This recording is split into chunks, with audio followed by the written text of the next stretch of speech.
पंचायत चुनाव इस महीने हो, अगले साल हो या सरकार उन्हें कराए ही ना, हनुमान बेनीवाल का सड़क संग्राम रुकने वाला नहीं है।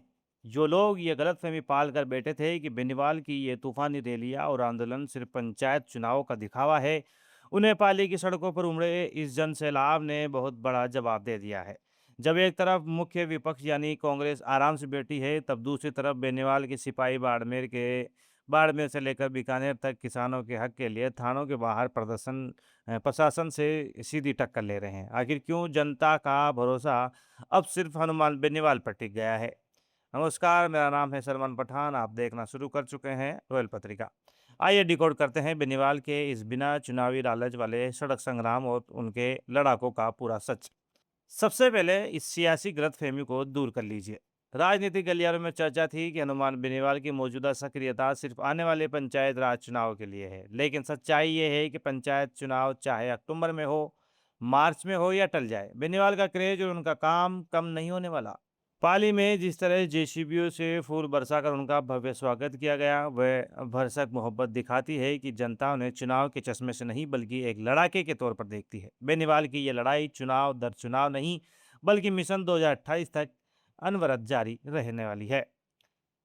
इस लड़ाई की सबसे बड़ी खूबी ये है कि अब सिर्फ हनुमान बेनीवाल ही नहीं, बल्कि उनके तैयार किए गए सिपाही भी हर मोर्चे पर डटे हैं। बाड़मेर में थान सिंह डोली को ही देख लीजिए। किसानों के साथ हो रहे गलत रवैये के खिलाफ वो थाने के बाहर धरना देकर बैठे हैं और आला प्रशासन की आंखों में आंखें डालकर किसानों की फसल बचाने की लड़ाई लड़ रहे हैं।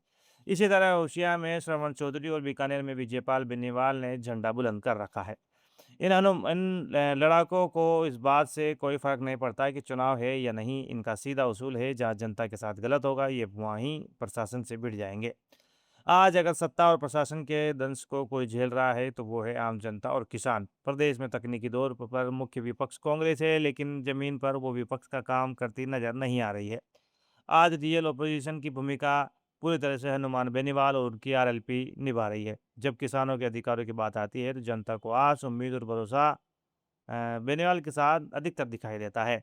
ये सड़क पर होने वाला वो काम है जिसकी गूंज ऐसी कमरों में बैठे नेताओं को भी बेचैन कर रही है। सियासत में बातें तो हर कोई करता है, लेकिन सड़कों पर बिना चुनावी स्वार्थ के लड़ना हर किसी के बस की बात नहीं है। क्या वाकई राजस्थान में कांग्रेस मुख्य विपक्ष की भूमिका में फेल हो रही है, और क्या बेनीवाल के ये लड़ाके 2028 में प्रदेश की राजनीति की पूरी तस्वीर बदल देंगे? इस पूरे संग्राम पर आपकी क्या बेबाक राय है? कमेंट बॉक्स में ज़रूर बताइएगा। देखते रहिए रोयल पत्रिका। धन्यवाद।